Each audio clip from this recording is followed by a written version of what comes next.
Ciao a tutti e ben trovati sull'Ernamo. Si sa, la moda e le auto italiane sono famose in tutto il mondo. Su questo non ci piove. Ma quanti stranieri sanno pronunciare correttamente i nomi dei marchi italiani?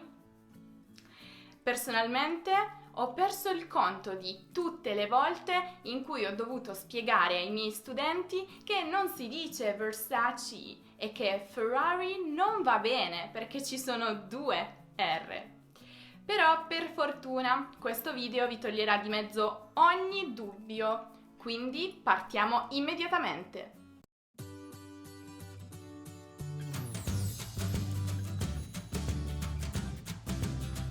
Bene, cominciamo con un marchio di moda di lusso fondato a Firenze nel 1921 e conosciuto ormai praticamente su ogni parte del pianeta. Gucci. Gucci. Il nome di questo marchio deriva da quello del suo fondatore, Guccio Gucci. Però mi raccomando, fate attenzione a pronunciare entrambe le C. Quindi sarà Gucci e non Gucci. Un altro marchio di abbigliamento e cibo molto rinomato in Italia e all'estero è Armani. Armani. Questo brand è stato fondato nel lontano 1975 nella capitale della moda italiana, Milano. Il prossimo brand sulla lista è Dolce & Gabbana. Dolce & Gabbana. Questo brand prende il nome dall'unione dei cognomi di entrambi i suoi fondatori, Domenico Dolce e Stefano Gabbana. Molti stranieri lo pronunciano Dolce & Gabbana, ma perché utilizzare and invece di e se si tratta di un'azienda italiana? Adesso passiamo a Valentino. Valentino. Questo brand, che è uno dei miei preferiti, è un marchio di alta moda italiana che ha la sua sede centrale a Milano e deve il suo nome al suo fondatore, il grande stilista italiano Valentino Clemente Ludovico Garavani. Ah, e ovviamente non possiamo dimenticare Versace. Versace. Versace. Questo l'ho ripetuto 3 volte perché è forse il più difficile da pronunciare per gli stranieri. Anche se non so bene perché. Voi lo sapete? Fatemelo sapere nei commenti. Ma vabbè, in ogni caso adesso passiamo alle auto italiane. Innanzitutto abbiamo la Ferrari.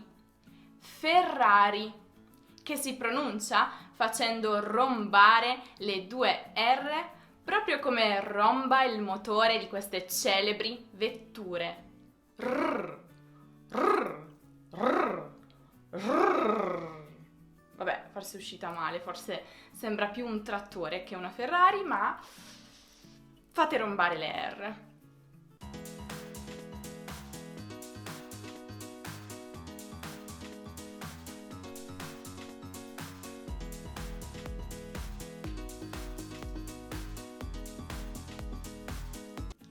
Poi abbiamo la meravigliosa Lamborghini. Lamborghini. Questa super famosa azienda di auto ha la sua sede a Sant'Agata Bolognese, un comune in Emilia-Romagna. Poi c'è l'iconica Piaggio. Piaggio, con la sua Vespa. Vespa, uno scooter brevettato niente po' di meno che nel 1946. Ma che esiste ancora oggi nelle sue più moderne varianti. Anche Rocco, nella sua prima gioventù, dice di aver posseduto una Vespa. Ecco una foto. Poi abbiamo la leggendaria Alfa Romeo. Alfa Romeo, fondata nel Novecento a Milano, È ancora oggi molto famosa soprattutto per la sua Giulietta e la sua Mito. E infine, ovviamente, non possiamo non citare una delle aziende simbolo della penisola italiana, la Fiat. Fiat. Questa azienda è stata fondata nell'Ottocento, alla fine dell'Ottocento, a Torino, ma ancora oggi è molto famosa grazie alla sua 500, alla sua Punto e alla sua Panda. Bene, ora siate sinceri, scrivetemi nei commenti se conoscevate la pronuncia corretta di tutti questi marchi.